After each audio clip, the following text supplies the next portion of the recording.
Hi friends எல்லாரும் எப்படி இருக்கீங்க? Welcome back to our channel.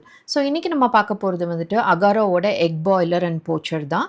Morning நம்ம ஹரிபரியில் குக் பண்ணிட்டு இருக்கும்போது கேஸில் எல்லா பர்னர்ஸுமே ஃபில்லாக இருக்கும். ஸோ அந்த டைமில் வந்து நம்ம எக் பாயில் பண்ணணும், இல்லை வந்து வெஜிடபிள் ஸ்டீம் பண்ணணும். ஸோ அந்த மாதிரி டைமில் எந்த டிஸ்டர்பன்ஸுமே இல்லாமல் நம்ம வந்துட்டு இந்த எக் பாய்லர் யூஸ் பண்ணிக்கலாம். ஸோ இதில் பார்த்தீங்கன்னா உங்களுக்கு எக் பாய்லர் மெயின் யூனிட் வரும். அதுக்கப்புறம் ஒரு பாய்லிங் ரேக், போச்சிங் ட்ரே, டிரான்ஸ்பரண்டான லிட் வந்து கொடுத்துருப்பாங்க. உங்களுக்கு மெஷரிங் கப்பு, யூசர் மேனுவலும் கொடுத்துருக்காங்க. மெயின் பாடி வந்து உங்களுக்கு எஸ்எஸ்ல பண்ணியிருக்கிறனால குவாலிட்டி ரொம்ப நல்லா இருக்கு. நல்லா டியூரபிளாக இருக்கும். ஸோ டிரான்ஸ்பரண்ட் லிட் கொடுத்துருக்கிறனால உங்களுக்குள்ள வந்து அந்த குக்கிங் ப்ராசஸ் உங்களால் பார்க்க முடியும்.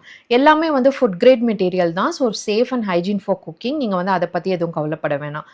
உங்களுக்கு மெஷரிங் கப்பில் பார்த்தீங்கன்னா கீழேயே வந்து ஒரு எக் பியர்சிங் பின் கொடுத்துருப்பாங்க. அது எதுக்கு அப்படின்னா நீங்கள் வந்து எக்கில் ஒரு சின்ன ஹோல் மாதிரி போட்டுக்கலாம். எக் வந்து ரொம்ப ஃபாஸ்ட்டாக குக் ஆகும். அதே மாதிரி கிராக் எதுவுமே விடாது. நம்ம யூஸ்வலாக பாத்திரத்துல எல்லாம் வந்து எக் வேக வைக்கும் போது வந்து எக் உடஞ்சிரும், பாதி வெளியில் வந்துரும்ல. ஸோ அந்த மாதிரி எதுவுமே இதில் வந்து ஆகாது.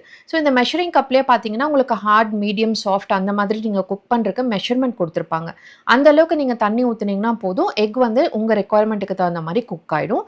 நீங்க 8 எக்ஸ் வரைக்கும் அட் அ டைம்ல பாயில் பண்ண முடியும். அதே மாரி தண்ணி தீந்துருச்சு அப்டின்னா, ஆட்டோ கட் ஆஃப் ஆயிரும். ஸோ நான் இப்போ உங்களுக்கு தண்ணி ஊத்தி காட்டுறேன் பாருங்க. இப்ப தான் வந்து ஆனே ஆகும். ஸோ உள்ள வந்து தண்ணி இல்ல அப்டின்னா, தீஞ்சு போறது அந்த மாரி எதுவுமே இல்ல. தண்ணி தீர்ந்த உடனேயே வந்துட்டு இது ஆட்டோ கட் ஆஃப் ஆயிரும். ஸோ அதுவும் வந்து ஒரு சேஃபான ஃபீச்சர் தான். ஸோ இப்ப நான் பாயில் பண்ண எக்க வந்துட்டு உங்களுக்கு பீல் பண்ணி காட்டுறேன். பீல் பண்றதுக்கும் ஈஸியா வரும். ஏன்னா நம்ம அந்த பியர்சிங் போட்டனால. அதே மாதிரி நான் வந்து கொஞ்சம் நல்லா ஹார்டாவே பாயில் ஆகுறதுக்காக நெறைய தண்ணி ஊத்தியிருந்தேன். ஸோ ப்ராப்பரா வந்துட்டு பாயில் ஆகி வந்திருக்கு. நான் வந்து உங்களுக்கு கட் பண்ணி காட்டுறேன். ஸோ மார்னிங் வந்து பார்த்தீங்கன்னா, கண்டிப்பாவே குழந்தைங்கலாம் இருக்காங்க அப்படின்னா, அவங்களுக்கு 2 பாயில்ட் எக் குடுக்குறது வந்து ரொம்பவே நல்லது. நம்ம வந்து அடுப்பு ஃபுல்லா யூஸ் பண்ணிட்டு இருக்கும்போது, இந்த பாயில்ட் எக் வைக்கிறதுக்கு ஒண்ணா மறந்துருவோம். இல்ல வந்து டைமும் இருக்காது. ஸோ அந்த டைம்ல வந்துட்டு இந்த டிவைஸ் நமக்கு நல்லாவே யூஸ் ஆகுது.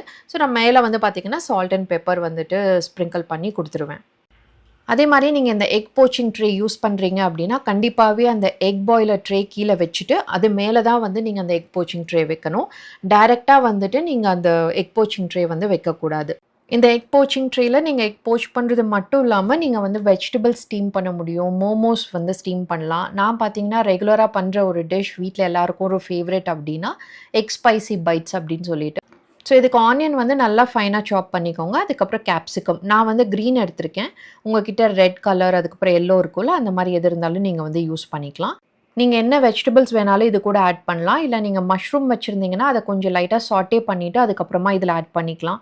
உங்ககிட்ட லெஃப்ட் ஓவர் அந்த சிக்கன் நம்ம ரோஸ்ட்லாம் பண்ணுவோம்ல, இல்ல சிக்கன் 65 அதில லெஃப்ட் ஓவர் பீஸ் இருக்கு அப்டின்னா, நீங்க அத கூட வந்துட்டு நல்லா ஷ்ரெட் பண்ணிட்டு, நீங்க இதில ஆட் பண்ணிக்கலாம்.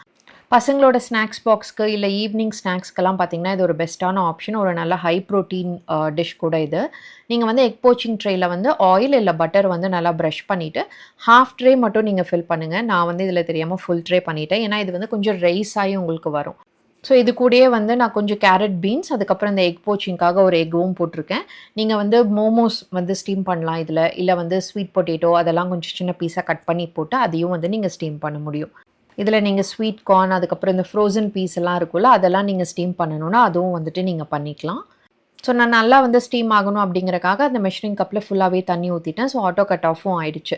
இப்போ பார்த்தீங்கன்னா, உங்களுக்கு அந்த எக் ஸ்டீமிங் பைட் வந்து சூப்பரா ரெடி ஆயிருக்கும்.